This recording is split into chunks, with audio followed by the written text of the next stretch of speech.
Ajo që ka vlen më theksu një iniciativë tjetër shumë e mirë prej neve, ka qenë Muzeu i Fëmijëve të Luftës, i cili edhe sot është i hapur, edhe është hapur domethënë në vitin 2025 në janar. Ky muze përmban artefakte të ndryshme, siç po shihen këtu, ka piktura, ka vizatime të fëmijëve, ka video ku fëmijët flasin se si ka qenë që t'janë refugjat. Po muzeu gjendet pikërisht aty ku edhe janë zyret e organizatës tonë, pra për m'ia shpjegu ma lehtë publikut e kuptojnë më mirë nëse ndoshta them në lagjen e muhaxherëve, po nëse kërkojnë konkretisht rrugën, është në rrugën Ardian Krasniqi në Prishtinë. Mirë po nëse... është e hapur në popullin kjo për shembull du me ardhën me fëmijët e me po?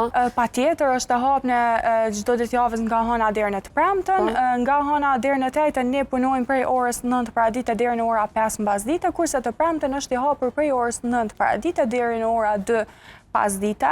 Me pagesë? Jo, është falas, hyrja, po është falas, edhe e mira është që për shembull është hap vitin e kaluar, mirë po brenda vitit i kemi 3.000 deri në 5.000 vizitor, ku dikund varion prej 10 deri në 15 vizitor brenda ditës. Edhe po, edhe ajo që ka qenë një befasi për të mirë, ka qenë që shumica vizitorëve që vinë janë ndërkombëtar, janë vizitorë të huaj që vinë në Kosovë, edhe tregojnë që për shembull kur hulumtojnë për muze apo për vende me vizitu në Kosovë, muzeu është ndër të parat që u shfaqet. Edhe po, pikërisht ka prej tyre që nashta kur nuk kanë dëgju për Kosovën ose nuk kanë dëgju historinë është... Po, historinë e Kosovës, luftën për Kosovën, ose kanë dëgju narrativa të ndryshme, ashtu të copza që ose nuk janë të sakta, ose nuk janë të plota, ose ju kanë shkaktu paqartësi edhe më tepër, edhe kur vinë këtu për shembull dhënat i kemi në 3 gjuhë, në gjuhën shqipe, angleze edhe serbe, ku është shumë më lehtë për secilin person të çfarëdo nacionaliteti